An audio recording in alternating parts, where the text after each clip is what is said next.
This is a horse. Usually it would be used to move people and stuff, but in the early 1900s, a German math teacher wanted to change that.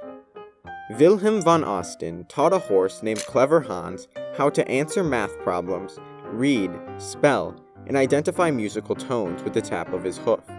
Hans seemed to be a spectacle of animal ability, but there was one dilemma. Was the horse really a genius, or was there a secret to his work?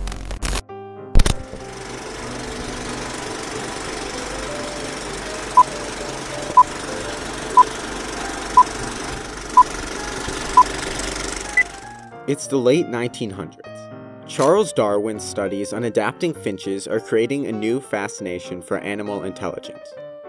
Meanwhile, Wilhelm von Osten is working to build his name in the world of science. Though only a math teacher, von Osten is intrigued by many theories such as phrenology, which is the belief that personality traits can be derived from skull shape, and he also believes that animals have abilities that humans have not yet witnessed. Von Osten seeks to prove the latter of these and quickly gets to work. He begins by tutoring a cat, a horse, and a bear, in his own specialty, mathematics. The cat and bear prove to be bad candidates for the experiment, but the horse named Hans quickly shows improvements, so von Osten takes this and runs with it. He eventually learns that Hans can most effectively communicate by tapping his hoof the number of times in the solution.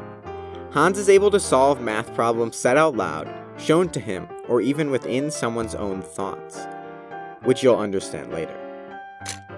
With his newly trained horse, von Osten begins taking Hans around to showcase its special abilities. Quickly, the horse receives the nickname Clever Hans for apparent reasons. He quickly gains international attention as he attracts larger and larger crowds. In the crowds, many skeptics appear and call for an investigation. In 1904, the first look into possible trickery is examined by comparing Hans' training to that of a circus animal.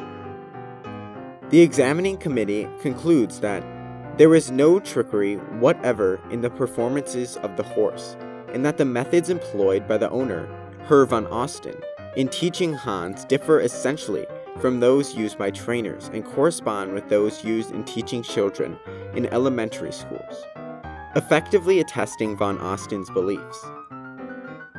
As these findings surface throughout the world, Clever Hans's popularity increases, bringing in new enthusiasts along with more skeptics. Despite the committee's findings, one man still believes that there is a secret to Hans's talent, which is yet to be discovered. Oskar Pfungst, a German biologist, is granted access to Hans and begins testing his abilities. Quickly, he discovers that Hans can't truly do math, but is really just an excellent reader of human expression. Pfungst discovers this by noticing Hans can only answer questions correctly when he can see the questioner, who must also know the answer. This is due to a slight bend of the body and head movement when the correct answer is reached, which is then read by Hans, and he stops tapping his hoof. Without the movement of the human questioner, Hans is just randomly tapping as he doesn't really know when to stop. Such apparent mind reading by animals is now known as the Clever Hans effect.